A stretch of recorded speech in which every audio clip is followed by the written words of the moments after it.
தமிழ் உறவுகளுக்கு அன்பு வணக்கம். இன்றைய காணொளி கடிதங்கள் என்கிற தலைப்பை குறித்த ஒரு காணொளி தாங்க.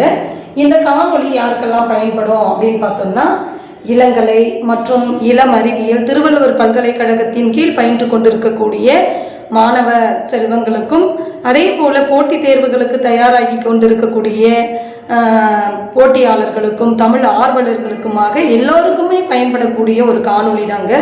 அப்படியான ஒரு தலைப்பு அடங்கிய கடிதங்கள் என்கிற தலைப்பின் கீழ் இருக்கக்கூடிய ஒரு காணொளி தான்.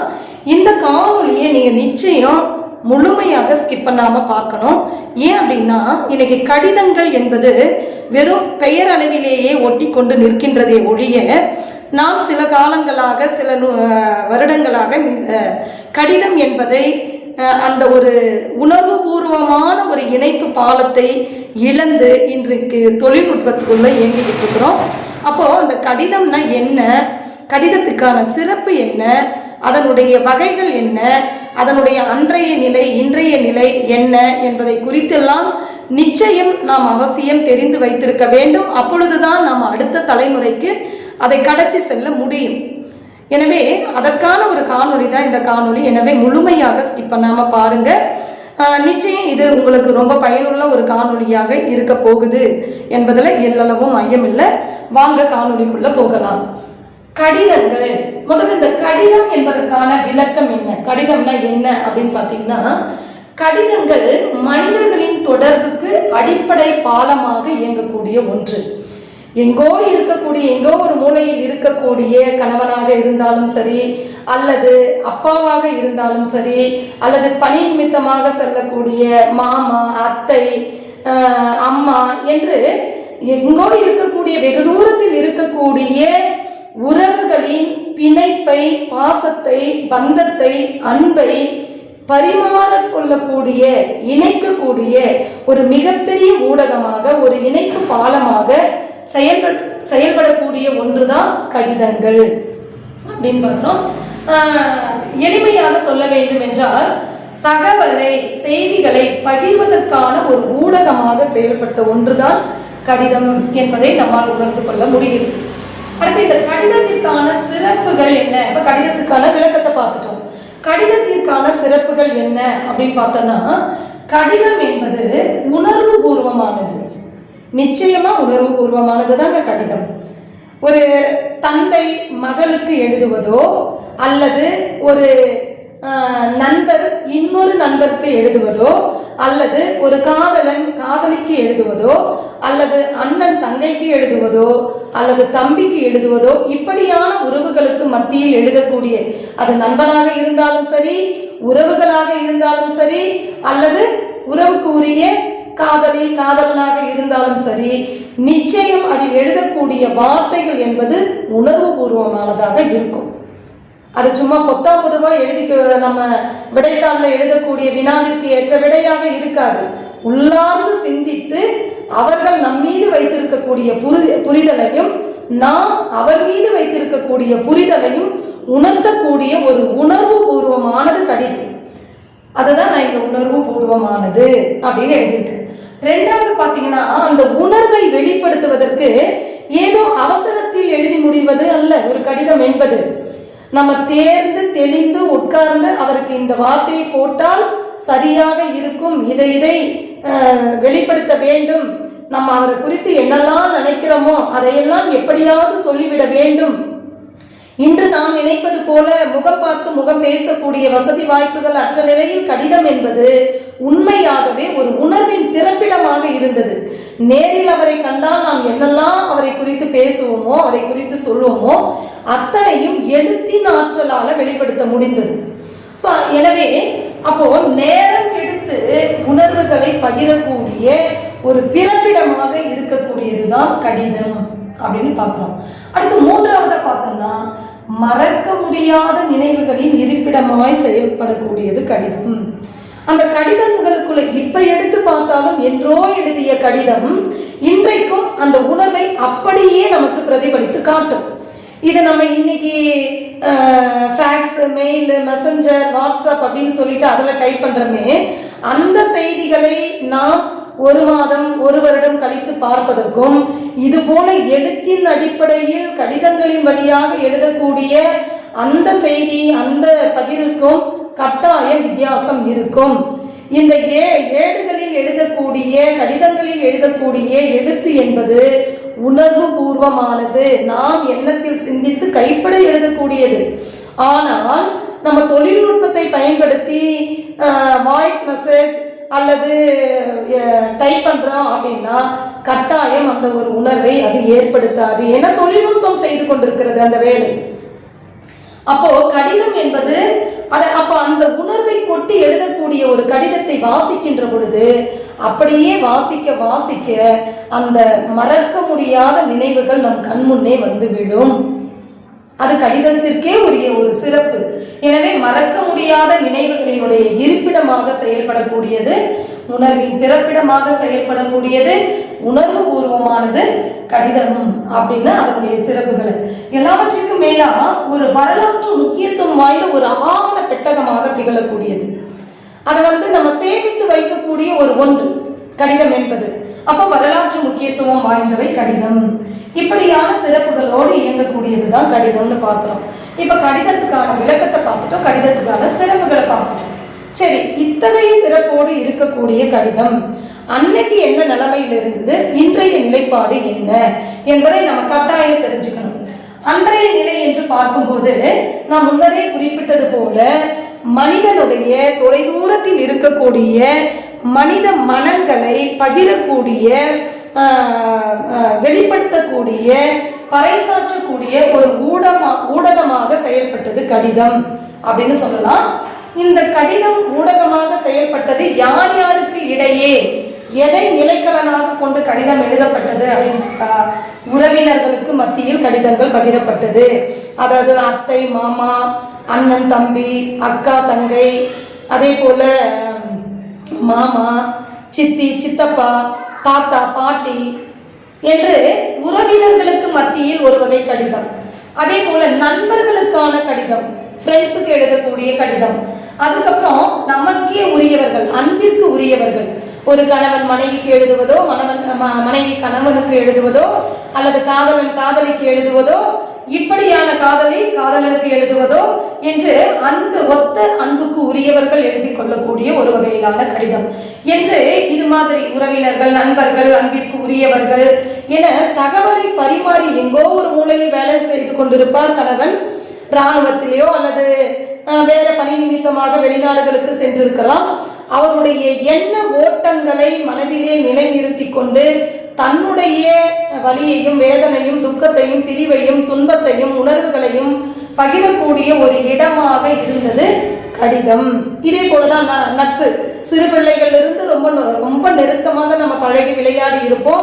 ஒரு கட்டத்துக்கு மேல அந்த நட்பு என்பது பிரிக்கப்படுகின்ற பொழுது அதை அந்த வலியையும் வேதனையும் பகிரக்கூடிய ஒரு இடமாக அந்த கடிதம் என்பது இருக்கும். ஸோ இதை இடமாக கொண்டு கடிதங்கள் அன்றைய நிலையில் எழுதப்பட்டிருந்தது. அதே போல நான் முன்னாடி சொன்னது போல நாடு விட்டு நாடு பறந்து சென்று தகவலை பரிமாறிக்கொண்டிருக்கக்கூடிய ஒரு சாதனமாக கடிதம் அன்றைய நிலையில் இருந்தது. அதே போல பள்ளி கல்லூரி மாணவர்களிடையே கடிதம் எழுதுவது கட்டாயமாக்கப்பட்டிருந்தது. ஒரு மாணவன் விடுப்பு எடுப்பதாக இருந்தாலும் சரி, அது பள்ளி கல்லூரிகள்ல கட்டாயம் நாம் இன்று பிரிண்ட் எடுப்பது போல அன்றைக்கெல்லாம் நம்ம கடிதங்களை பிரிண்ட் எடுத்த வசதி இல்லை. கட்டாயம் நம்ம கைப்படாது, தமிழாக இருந்தாலும் சரி ஆங்கிலமாக இருந்தாலும் சரி, கண்டிப்பாக அந்த விடுனர் பெறுனர் இதெல்லாம் போட்டு கைப்பட பள்ளி கல்லூரி போன்ற மாணவர்களிடையே அந்த கடிதம் எழுதக்கூடிய ஒரு வழக்கம் ஒன்று அன்றைய காலத்தில் இருந்தது அப்படின்னு சொல்லி பார்க்கிறோம். இன்னைக்கு இருக்கக்கூடிய நிலைன்னு பார்க்கும்போது கடிதங்கள் ஃபேக்ஸ் அனுப்புறோம், மின்னஞ்சல் வழியா அனுப்புறோம், வாட்ஸ்அப் வழியா அனுப்புறோம், மெசஞ்சர் மூலமா அனுப்புறோம். இந்த கடிதம் எழுதக்கூடிய கைப்பட எழுதக்கூடிய பழக்கம் என்பது வெகுவாக குறைந்து விட்டது. நம்ம ஒரு கடிதம் கொடுத்தா கூட கைப்பட எழுதினால் அது ஏதோ ஒரு அவமரியாதை குறைச்சலாகவே நம்ம நினைத்து பார்க்கிறோம். மாறாக அதை டைப்பிங்ல கொடுத்தாதான் ரொம்ப ஒழுங்காக இருக்கிறது. இது என்ன ஆச்சு அப்படின்னா ஒரு கட்டத்துக்கு மேல நம்ம அந்த கைப்பட எழுதுவது என்பதனால் பிழைகளை தவிர்க்க முடிந்தது. எழுதுகின்ற பொழுது எந்த ழகரம் வரும், எந்த லகரம் வரும், எந்த லகரம் வரும் என்ற அந்த ஒரு வேறுபாடு, தன்னகரனாவா ரென்னகரனாவா தன்னகரனாவா என்கிற அந்த ஐயப்பாடெல்லாம் நமக்கு முற்றிலும் தவிர்க்க முடிந்தது. எப்பொழுது? கையால் எழுதுகின்ற பொழுது. இப்ப நம்ம அந்த வாய்ஸ் டைப்பிங் அப்படின்னு போகிற பொழுது நம்ம என்ன சொன்னாலும் அது உச்சரித்து நமக்கு கொடுத்துருது. அதனால அந்த பிழைகள் ஏற்படுவதற்கு இந்த கடிதம் எழுதக்கூடிய பழக்கம் வந்து குறைந்து போனது. அதுவும் ஒரு காரணமா நம்ம எண்ணி பார்க்க வேண்டும், நினைத்து பார்க்க வேண்டும். அதனால அந்த கடிதம் எழுதுற பழக்கம் வந்து இன்றைக்கு குறைஞ்சிருக்குது. ஏன்னா எல்லாமே நம்ம தொழில்நுட்பம் சார்ந்து கடிதங்களை கூட பகிர ஆரம்பிச்சிட்டோம். அதே போல அதிகாரபூர்வ கடிதம் மட்டுமே எது இன்னைக்கு நிலைப்பாட்டில் இருக்குன்னா, பள்ளி கல்லூரிகள்ல, கல்வி நிலையங்கள்ல, நிறுவனங்கள்ல கூட அதிகாரபூர்வமாக இருக்கக்கூடியதற்கு மட்டும்தான் நம்ம அந்த கடிதங்களை வந்து இன்றைக்கு நம்ம பயன்படுத்திட்டு இருக்கிறோம். அப்போ என்னாச்சுன்னா, பழமையிலும் கூட புதுமை போக்குகள் நிலை கொண்டிருக்கக்கூடிய நிலையை தான் நம்ம கடிதங்கள் என்கிற தலைப்பின் கீழ் பார்க்க முடிகிறது. இது நம்ம இந்த கடிதங்களுக்கான ஒரு பொதுவான செய்தி, ஒரு அறிமுகம். இப்படியாக இருக்கக்கூடிய கடிதங்களை மொத்தம் நம்ம எழுதக்கூடிய கடிதங்களை ஒரு 4 வகைக்குள்ள அடக்கலாமே. ஒன்று என்னன்னு பார்த்தா, உணர்வுகளை பகிரக்கூடிய கடிதங்கள். இந்த மாதிரி எழுதக்கூடிய கடிதங்களை எந்தெந்த அடிப்படையில் எழுதணும்னு பார்த்தா ஒரு 4 அடிப்படையில். உணர்வுகளை பகிரக்கூடிய கடிதங்கள் ஒரு வகை, இரண்டாவது அதிகாரபூர்வ கடிதங்கள், மூன்றாவது வணிக ரீதியாக எழுதப்படக்கூடிய கடிதங்கள், நான்காவதாக பார்த்தா சமூக சிந்தனை வெளிப்படுத்தக்கூடிய கடிதங்கள்.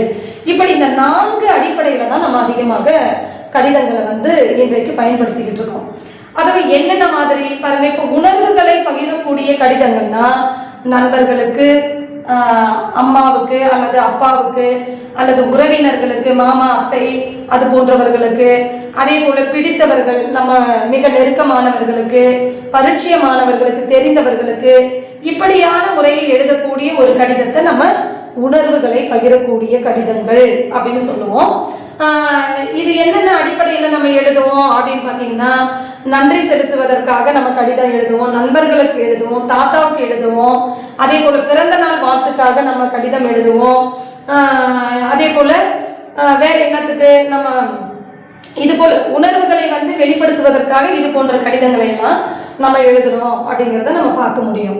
அடுத்தது அதிகாரபூர்வ கடிதங்கள் அப்படின்னு சொன்னா, கட்டாயம் இதுக்கெல்லாம் நம்ம கடிதம் வந்து பயன்படுத்தியே ஆகணும் அப்படிங்கிற மாதிரியா அதிகார தோரணைக்காக நம்ம சில கடிதங்களை பயன்படுத்துறோம். அது எங்க பயன்படுத்துறோம் அப்படின்னு பாத்தீங்கன்னா, பள்ளி கல்லூரிகள்ல, அதாவது பள்ளிகள்ல பாத்தீங்கன்னா விடுமுறை கடிதம் எழுதுவோம். அந்த பள்ளிகள்ல பயன்படுத்தக்கூடிய கடிதங்கள்ல விடுமுறைக்காக கடிதம் எழுதுவது, அதே போல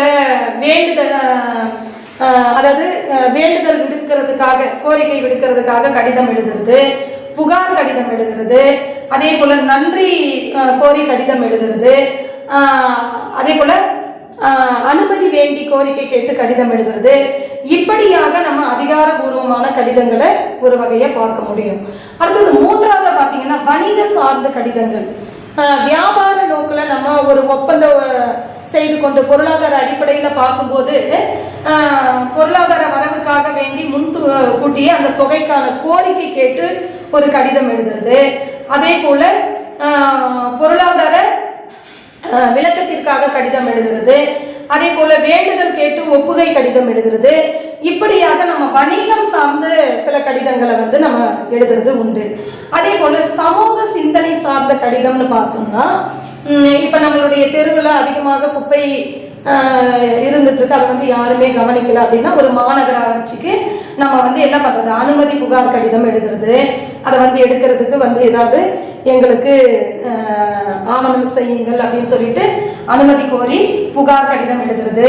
ஊராட்சி மன்ற தலைவருக்கு வந்து கோரிக்கை கேட்டு கடிதம் எழுதுறது. அதே போல தொலைக்காட்சி பத்திரிகை துறையில் இருக்கக்கூடிய ஆசிரியர்களுக்கு கடிதம் எழுதுறது. இது மாதிரியான குறைந்தபட்ச இடங்கள்ல தான் நம்ம வந்து இன்றைக்கு கடிதங்களை பயன்படுத்திக்கிட்டு இருக்கிறோம் அப்படிங்கிற ஒரு நிலை தான் இன்றைய நிலையாக இருக்கிறது. ஆக நம்ம எழுதக்கூடிய கடிதங்கள் வந்து இந்த 4 தன்மைக்குள்ளதான் அடங்கும். உணர்வுகளை பகிர்வதற்காக எழுதக்கூடிய கடிதம், அடுத்த அதிகாரபூர்வமாக எழுதப்படக்கூடிய கடிதம், அதற்கு அடுத்த நிலையில் வணிக ரீதியாக எழுதக்கூடிய கடிதங்கள், அடுத்தத 4வது நிலையில பார்க்கும்போது சமூக சிந்தனைக்காக, பொதுநல தொண்டிற்காக எழுதக்கூடிய சில கடிதங்கள் என்று நம்ம எழுதக்கூடிய கடிதங்களை இந்த 4 வகைகளுக்குள்ளாக நிச்சயம் அடக்கி இப்போ நமக்கு பாடத்திட்டத்தில் கொடுத்துருக்கக்கூடிய அந்த கடிதங்கள் அப்படிங்கிற தலைப்பின் கீழே யார் யாருடைய கடிதங்கள் என்ன தன்மையில், இப்போ நம்ம சொல்லியிருக்கக்கூடிய இந்த 4 வகைக்குள்ள இது என்ன மாதிரியான கடித தன்மையை வெளிப்படுத்துகிறது அப்படிங்கிறத குறித்து இனி காணலாம். அதாவது கடிதங்கள் அப்படிங்கிற தலைப்பின் கீழே ஒரு 4 ஆசிரியரனுடைய அவங்க எழுதின கடிதத்தை நமக்கு பாடத்திட்டத்தில் வைத்திருக்காங்க. அதில் முதல்ல இடம்பெறக்கூடியது டி.கே. சிதம்பரம் முதலியார், அதாவது டி.கே.சி என்று அனைவராலும் ரசிகமணி என்று சொல்லக்கூடிய அவர் தன்னுடைய புதல்விக்கு, தன்னுடைய மகள் வேலம்மாளுக்கு எழுதிய ஒரு கடிதத்தை இந்த பாடத்திட்டத்தில் பாடமாக வைத்திருக்கிறார்கள். அதாவது டி.கே. சிதம்பரநாதர் என்று சொல்லக்கூடிய டி.கே.சி அவர்கள் 1882 பிறந்திருக்கிறாரு. இவர் மிகச்சிறந்த வழக்கறிஞர், எழுத்தாளரும் கூட.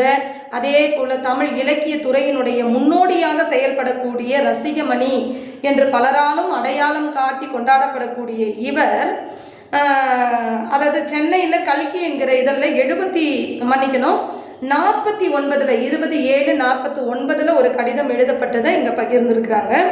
அதாவது அருமை புதல்வி வேலம்மாளுக்கு அப்படின்னு தன்னுடைய மகளுக்கு எழுதின கடிதமாக இந்த கடிதம் எழுதியிருக்கிறாரு. இந்த கடிதத்துக்குள்ள அப்படியே நம்ம வாசித்து சென்றால் அவர் தன்னுடைய மகள்களுக்கு அப்படின் போது எப்படி ஆரம்பிக்கிறாரு இந்த கடிதத்தைன்னா, தங்கள் கடிதமும் தம்பி அவர்கள் கடிதமும் கிடைத்தன, அவைகள் வாசிக்க வாசிக்க ரசமாய் இருந்தன அப்படின்னு சொல்லிட்டு இந்த கடிதத்தை ஆரம்பிக்கிறார். அன்புள்ள புதல்வி வேலம்மாளுக்கு அப்படின்னு சொல்லி எழுதிட்டு, நீயும் அதாவது வெளி விடுதிகளில் படிப்பதற்காக தன்னுடைய பிள்ளைகள் போயிருக்கிறாங்க. அப்போ அங்கிருந்து கடிதம் அனுப்பப்பட்டிருக்கிறது. பிள்ளைகள் தந்தைக்கு கடிதம் எழுதியிருக்கிறாங்க. அப்போ அதுக்கு பதிலுக்கு தந்தை எழுதுறாரு. அதில் இப்படி சொல்கிறாரு, தங்களுடைய கடிதமும் தம்பியுடைய கடிதத்தையும் நான் கிடைக்க பெற்றேன். படிக்க உங்களுடைய கடிதத்தினுடைய அந்த எழுத்தாற்றலை வாசிக்க வாசிக்க மிக அற்புதமாய் ரசமாய் இருந்தது அப்படின்றார். சுவாரஸ்யமாக இருந்தது. என்ன அப்படின்னா, முழுக்க அவர் அந்த கடிதத்துக்குள்ளே படிக்கும்போது நண்பர்களை குறித்து தான் பேசியிருக்கிறார். 3 வகையான நண்பர்களை குறித்து அந்த மகளுக்கு எழுதக்கூடிய கடிதத்தில் குறிப்பிட்டிருக்கிறார். என்னன்னா, அந்த மகன் எழுதின அந்த கடிதத்தில் பேசப்பட்டிருக்கக்கூடிய செய்திகளை வைத்து கொண்டு தன்னுடைய பிள்ளைகளுக்கு, தன்னுடைய மகளுக்கு பதில் கொடுப்பதாக அந்த கடிதம். அப்போ அந்த கடிதத்தில் குறிப்பிடும்போது, நீ என்னுடைய நண்பரை பற்றி ரொம்ப அழகாக நீங்கள் பேசியிருந்தீங்க, அது எனக்கு ரொம்ப பிடிச்சிருந்தது. நீங்கள் என்ன வேணா அவனை சொல்கிறதுக்கு உரிமை இருக்குது. ஏன்னா நம்மளுடைய நண்பர் தானே, ஆத்ம நண்பர் தானே, நமக்கு வேண்டியவர் தானே அப்படின்னு தனக்குரிய ஒரு நண்பரை தன்னுடைய பிள்ளைகளுக்கும் அறிமுகப்படுத்தி அந்த பிள்ளைகளுக்கான ஒரு உறவை வளர்த்தெடுக்கக்கூடிய ஒரு பாலமாக இந்த கடிதத்துக்குள்ள அவர் ரொம்ப அற்புதமாக டி.கே.சி அவர்கள் எழுதின அந்த கடிதத்துக்குள்ள அவ்வளோ செய்திகள் கிடைக்கும். அதே போல் திருமலை என்கிற நண்பரை அறிமுகப்படுத்துவார். அவர் ஃபோட்டோவை வைத்துக்கிட்டு உறவுகளை கொண்டாடிக்கிட்டு இருக்கிறாரு. அவரை நான் நாளை சந்திக்க போகிறேன் அப்படின்னு சொல்லிட்டு தன்னுடைய மகளுக்கு எழுதக்கூடிய கடிதத்தில் தன்னுடைய நட்பை குறித்த விஷயங்களை பறைசாற்றி மகளுக்கு எழுதியிருக்கிறாரு. அதே போல் அந்த பிள்ளைகளும் தன்னுடைய அப்பாவினுடைய நட்பு குறித்து பிரபலமாக பேசியிருக்கிறாங்க அப்படின்னு சொன்னால், இந்த கடிதத்தின் வழியாக பெறக்கூடிய செய்தி என்ன என்பதை நாம் உற்று நோக்க வேண்டும். அதாவது நட்பு என்பது பகிரங்கமானது, பரந்துபட்டது, பொதுநோக்குடையது என்பதை இந்த கடிதம் நமக்கு பறைசாற்றுகிறது. இப்போ இருக்கக்கூடிய நட்பு என்பது எனக்கும் உனக்குமானது மட்டுமே என்று இல்லாமல், அப்பா யாரிடத்தில் நட்பு வைத்திருக்கிறார் என்பதை பிள்ளைகளுக்கு கூட தெரிவிக்கக்கூடிய ஒரு நிலை இந்த கடிதத்தினுடைய வெளிப்பாடு நமக்கு பறைசாற்றுகிறது. அதே போல உரிமையுடைய நட்பாக பார்க்க முடிகிறது. என்னுடைய நண்பர் வயதில் மூத்தவர் என்பதற்காக நீங்கள் உரிமை கொண்டாடாமல் விட்டுறாதீங்க. அவர் நம்மளுடைய நண்பர் தானே, உங்களுக்கும் அந்த உரிமை உண்டு, எனக்கான உரிமை பிள்ளைகளுக்கும் உண்டு என்பதை பறைசாற்றக்கூடிய அந்த தன்மை அந்த கடிதத்துக்குள்ள தெரிகிறது. நண்பருக்கு அப்படின்னு சொல்லிட்டு எழுதலை, அன்புள்ள புதல்விக்குன்னு எழுதி அந்த கடிதத்துக்குள்ள நண்பர்களை பற்றின விஷயங்களை எல்லாம் பறைசாற்றி அந்த கடிதம் எழுதியிருக்கிறாருன்னும் போது, அந்த பிள்ளைக்கும் நண்பருக்குமான ஒரு இணைப்பு பாலமாக தனக்கும் பிள்ளைக்கும் நண்பருக்குமான அந்த மூவருக்குமான ஒரு ட்ரையாங்கிள் ஷேப்பில் வந்து அந்த கடிதம் என்பது புனையப்பட்டிருக்கிறது என்பதை ரொம்ப அற்புதமாக வெளிப்படுத்தியிருந்தார். அதே போல் ரெண்டாவது கடிதம் பார்த்தீங்கன்னா, இது வந்து டிகேசி அவர்கள் தன்னுடைய புதல்விக்கு எழுதின கடிதத்தில் நண்பரையும் கொண்டு வந்து உள்ள புகுத்தி மூவருக்குமான அந்த ஒரு இணைப்பை, அந்த ஒரு பரந்துபட்ட பொதுநோக்குடைய சிந்தனையை வெளிப்படுத்தக்கூடிய கடிதம்னு பார்த்தோம். அடுத்து ரெண்டாவது நிலையில் இடம்பெற்றிருக்கக்கூடிய கடிதம் என்ன அப்படின்னு பார்த்தீங்கன்னா, கு. அழகிரிசாமி அவர்களால் தன்னுடைய நண்பர் அன்புள்ள கி. ராஜநாராயணனுக்கு எழுதக்கூடிய ஒரு கடிதம். கு. அழகிரிசாமி அவர்களும் கி. ராஜநாராயணன் அவர்களும் மிக சிறுபருவத்திலிருந்தே நெருங்கிய நண்பர்கள். அந்த நட்பினுடைய தன்மையை வெளிப்படுத்தக்கூடிய வகையில் நண்பருக்கான ஒரு கடிதமாக தான் இந்த கடிதம் வந்து பார்க்கப்படுகிறது.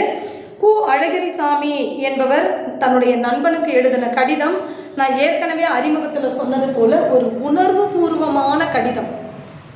அந்த கடிதத்துக்குள்ள படிக்கின்ற பொழுது முதல்ல நலம் விசாரித்து விட்டு பிறகு அவருடைய நிலைப்பாட்டில் தான் இறங்கி அந்த நிலையை உணர்ந்து அதன் பிறகுதான் மற்ற விஷயங்களை வந்து அவர் சொல்ல வரார்.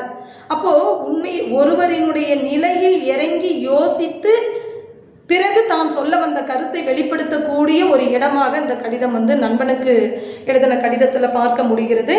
அதாவது ரொம்ப உணர்வுபூர்வமான ஒரு கடிதம். கு. அழகிரிசாமி அவர்கள் அன்புள்ள ராஜநாராயணனுக்கு என்று எழுதின கடிதம். இவரை பற்றி சொல்லணும். அழகிரிசாமி அப்படின்றவர் யார் அப்படின்னு பார்த்தீங்கன்னா, இவர் 1923 பிறந்தவர். அதே போல கி. ராஜநாராயணனுடைய இளமை கால நண்பர் கு. அழகிரிசாமி அவர்கள் அன்படிப்பு என்கிற ஒரு சிறுகதை தொகுப்பிற்காக சாகித்ய அகாடமி விருது பெற்ற ஒரு தமிழ் இலக்கிய அடையாளம் கொண்டவர்.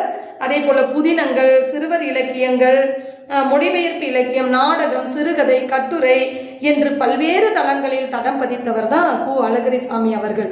அவர்களால் எழுதப்பட்ட ஒரு நண்பனுக்கான கடிதம் தான். அந்த கடிதத்தில் வந்து நான் முன்னரே குறிப்பிட்டது போல இந்த கடிதம் சாதாரணமானது இல்லை. புதுமை பித்தனை உள்ளே கொண்டு வராரு. அதே போல் ராஜநாராயணனுடைய அந்த நட்பினுடைய மகத்துவத்தை, சிறு பிள்ளையில் எப்படி நம்ம இருந்தோம் அப்படிங்கிறத நினைவு கூறும் பொருட்டு அந்த நண்பனுக்கான கடிதம் என்பது புனையப்பட்டிருக்கிறது. இது மிகவும் அற்புதமான ஒரு கடிதம். மூன்றாவதாக பார்க்கும்போது புதுமை பித்தன் அவர்களால் கண்மணி கமலாவுக்கு அப்படிங்கிற ஒரு கடிதம் எழுதப்பட்டிருக்கிறது. சோ. விருத்தாச்சலம் என்ற இயற்பெயரோடு இருக்கக்கூடிய புதுமை பித்தன் திருப்பாதிரி புலியூரில் 1906 பிறக்கிறாரு. மணிக்கொடி இயக்கம், நவீன தமிழ் இயக்கம் போன்ற இயக்கங்களை எல்லாம் நிறுவிய ஒரு மிகப்பெரிய தமிழ் சிறுகதையாளர், மொழிபெயர்ப்பாளர், கவிதையாளர் என்ற பெருமைக்கு உரிய இந்த சோ. விருத்தாச்சலம் என்ற ஒரு இலக்கிய பண்பாளர் தன்னுடைய மனைவிக்கு எழுதக்கூடிய ஒரு கடிதம் தான் கண்மணி கமலாவுக்கு அப்படிங்கிற ஒரு கடிதம். இந்த கடிதத்துக்குள்ள ஒரு கணவனுக்கும் மனைவிக்குமான உறவு பந்தம் என்ன என்பதை குறித்த ஒரு நிலைதான் ஊடாடி கொண்டிருக்கும். அதாவது சோ. விருத்தாச்சலம் என்பவர் தன்னுடைய குடும்ப சூழலின் காரணமாக, குடும்பம் நிலைப்பாடு என்பது ஒரு கடன் சுமைக்கு ஆளாக்கப்பட்ட குடும்பம். அந்த சுற்றி இருக்கக்கூடிய கடனை எப்படியாவது நாம் அடைத்து விட வேண்டும், இந்த கடன் தொல்லையால் தன்னுடைய மனைவி மக்கள் வந்து துன்பப்படக்கூடாது என்ற எண்ணத்தின் அடிப்படையில் வேலைக்காக மனைவியை விட்டு பிரிந்து வந்திருப்பார். அந்த பிரிந்திருந்த சமயத்தில் தன்னுடைய மனைவி ரொம்ப மன வருத்தத்துக்கு ஆளாவாங்க, பிரிவுக்கு ஆளாவாங்க. இல்லறத்திலும் சரி, சமுதாயத்திலும் சரி, ஒரு கணவன் இல்லாத நிலை என்ன இருக்க முடியும் என்பதை நம்ம கொஞ்சம் சிந்தித்து பார்க்கணும். அதனால் அத்தனை சுமைகளையும் தாங்கி கொண்டு வலியும் வேதனையோடு இருப்பாங்க. அந்த நிலையில் இருந்து ஒரு கடிதம் வந்து தன்னுடைய கணவனுக்கு எழுதியிருப்பாங்க. அதை படித்து பார்த்து பதிலுக்கு புதுமை பித்தன் அவர்கள் மனைவிக்கு வந்து கடிதம் எழுதியிருப்பாங்க. அந்த கடிதத்தை தான் இந்த இடத்துல வந்து பகிர்ந்துருக்கிறாங்க. அப்போ அவர் என்ன சொல்லுவார் அப்படின்னா, நீ வருத்தப்படக்கூடாது, கடன் சுமை நமக்கு அதிகம் இருக்குதுன்னு நினச்சா நீ வருத்தப்படுவே. உன்னுடைய உச்சபட்சமான வருத்தத்தை நான் தீர்க்க வேண்டும் என்பதற்காக தான் நான் உன்னை பிரிந்து உன்னுடைய வருத்தத்தை துன்பத்தை போக்க வேண்டும் என்பதற்காக நான் வேலைக்கு வந்தேன். ஓரளவுக்கு வேலைக்கு வந்ததுக்கப்புறம் நம்மை சுற்றி இருக்கக்கூடிய கடன் தீர்ந்ததாகவே நான் கருதுறேன். அந்த கடன் தொல்லை ஒழிஞ்சதுனால நீ கொஞ்சம் நிம்மதியாக இருப்புன்னு தான் நான் நினைக்கிறேன்.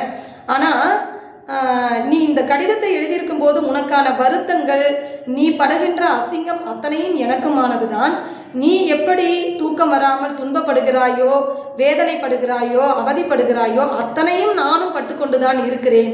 எல்லாவற்றிற்கும் ஒரே காரணம், நீ துன்பப்படக்கூடாது என்பதற்காக தான். எனவே எந்த நேரத்திலும் நான் உனக்கு கைத்தலம் பற்றும் கணவனாக இருக்கிறேன் என்கிற அந்த ஒற்றை நினைப்பு இருந்தாலே போதுமானது, உனக்கு துன்பம் என்பது இல்லாமல் போகும் அப்படின்னு சொல்லி அந்த கடிதத்தை ஆஃபீஸ்லேருந்து வந்துட்டு மனைவியினுடைய பதில் கடிதத்துக்காக பார்த்துருப்பாரு. அந்த கடிதம் அந்த கையில் கிடைக்கப்பெற்ற உடனே அந்த கடிதத்தை வாசித்து விட்டு தன்னுடைய மனைவியினுடைய மனக்குமரல், துன்பம், எண்ணம் என்னவோ அதுவாக தன்னை பாவித்து கொண்டு அதற்கான ஒரு மாற்று வழியை எழுதக்கூடிய, ஒரு மாற்று ஆறுதலை வழங்கக்கூடிய ஒரு கடிதமாக அவருடைய அந்த கடிதத்தினுடைய வெளிப்பாடு அமைந்திருக்கும். ரொம்ப அற்புதமான ஒரு கணவனும் மனைவிக்கும் இடையே இருக்கக்கூடிய பந்தத்தை வலுப்படுத்தக்கூடிய கடிதமாக புதுமை பித்தன் அவர்களினுடைய அன்புள்ள, அதாவது கண்மணி கமலாவுக்கு அப்படிங்கிற கடிதம் இருக்கும். அதே போல் 4வது ஒரு கடிதம் கொடுத்துருக்காங்க. வண்ணதாசன் இயக்குனர், அதாவது இசை இயக்குனர், ஆவணப்படை இயக்குனர் ரவி அவர்களுக்கு வண்ணதாசன், கல்யாண்ஜி என்று சொல்லக்கூடிய வண்ணதாசன் ஒரு கடிதத்தை எழுதியிருப்பார். இவருக்கான அடையாளம் அப்படின்னு பார்க்கும்போது வண்ணதாசன் என்ற புனைப்பெயரில் சிறுகதைகளையும், அதே போல் கல்யாண்ஜி என்ற புனைப்பெயரில் கவிதைகளையும் எழுதக்கூடிய ஒரு இலக்கிய பற்றாளர் தான் நம்மளுடைய கல்யாண சுந்தரம் என்று சொல்லக்கூடிய வண்ணதாசன் அவர்கள்.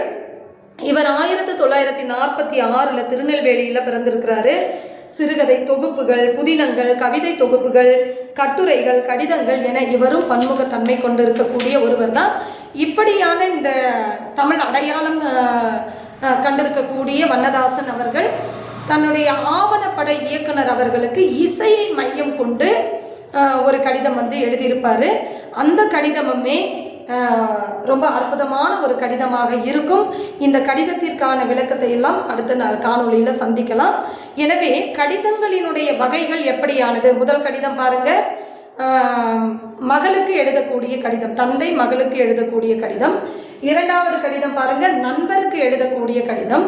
3வது தன்னுடைய மனைவிக்கு எழுதக்கூடிய கடிதம். 4வது சமுதாயத்திற்காக எழுதக்கூடிய கடிதம் என்று இந்த 4 வகையிலான உறவுகளுக்கு மத்தியில், நண்பர்களுக்கு மத்தியில், தன்னுடைய மகளுக்கு, சமுதாயத்திற்கு என்று இந்த 4 அடிப்படையிலான கடிதங்களை நமக்கு பாடத்திட்டத்தில் வைத்திருக்கிறாங்க. அந்த கடிதங்களினுடைய செயல்பாடுகள் என்ன என்பதை குறித்து அடுத்த காணொளியில் நாம் காணலாம். இந்த காணொளி உங்களுக்கு பிடிச்சிருந்தா மறக்காமல் லைக் பண்ணுங்கள், கமெண்ட் பண்ணுங்கள், ஷேர் பண்ணுங்கள், சப்ஸ்கிரைப் பண்ணுங்கள். மீண்டும் அடுத்த ஒரு நல்ல காணொளியோடு உங்களை சந்திக்கிறேன். அதுவரை உங்களிடமிருந்து விடைபெறுவது உங்கள் முனைவர் ஜெய் சித்ரா. நன்றி.